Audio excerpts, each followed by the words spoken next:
We are down 61% in savings rate, which is sad. Polling 1,000 Americans over 18, 32% of them had less than $100 in savings. So consumers are now saving only 4.6% of their disposable income, but here's some easy things you can do about it that don't require a lot of discipline.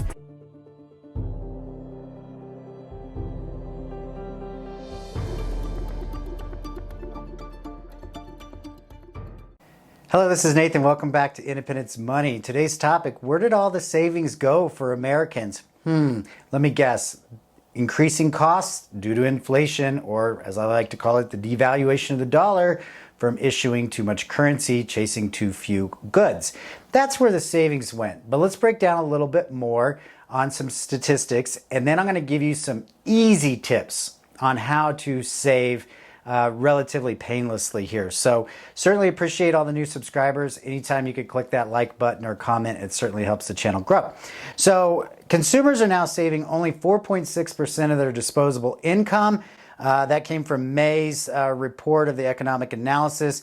During 2020, when nobody had any money or anything to spend money on or anywhere to go, Americans were saving about a third of their income. But even pre-2020, we are down 61% in savings rate, which is sad. We got to fix that because you can have emergencies that you need to brace for, as well as obviously someday you don't want to work, right? Retirement, etc.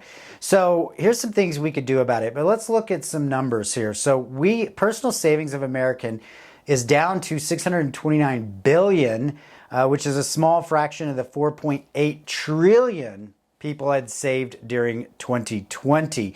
A recent survey by Go Banking Rates, polling 1,000 Americans over 18, 32% of them had less than $100 in savings. This is concerning, but here's some easy things you can do about it that don't require a lot of discipline. First off, get separate accounts. Kind of stating the obvious because we're talking about a savings account, but how many people put all of their paycheck into their checking? Right? If there's money in the checking, it's meant to be spent.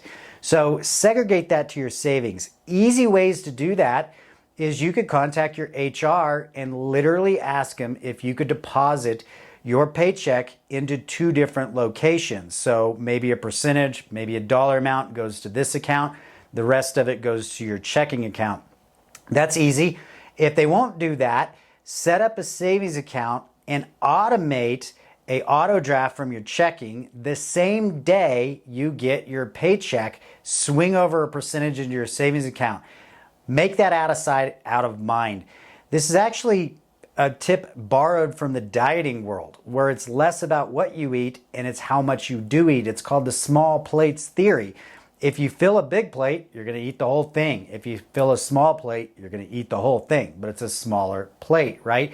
If you put a smaller amount in your checking account, you're still going to spend all the money, but guess what? You can brace for an emergency because you have the rest of that money in a savings account.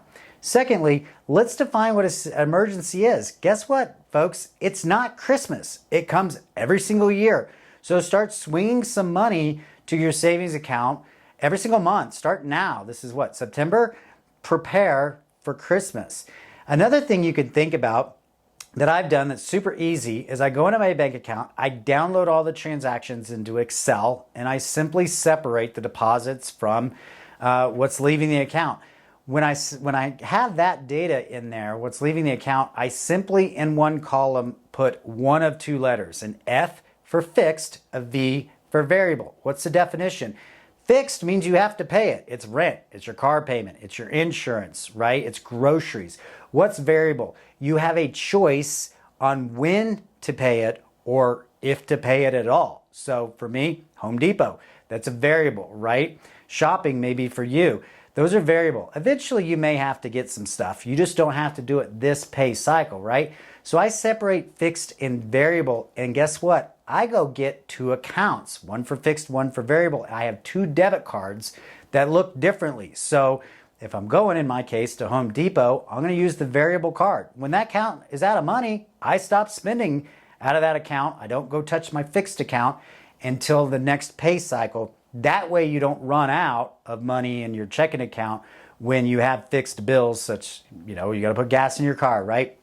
If that works well for you, let me know your comments. You could take it to the third level and have a fixed and a variable account, and then a savings account where you're pre-saving for your next car or your next vacation.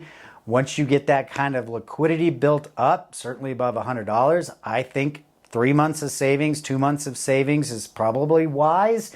At that point, you might want to consider talking to a qualified financial advisor about investing for retirement. There's a variety of tax codes you can select from where the gains on your investment can either be tax deferred or tax free, depending on how it sets up. But this is an easy, low discipline approach to being able to make sure you're braced for emergencies and you're also planning for tomorrow. With that, I hope these tips help you out, and you all take care. Thank you.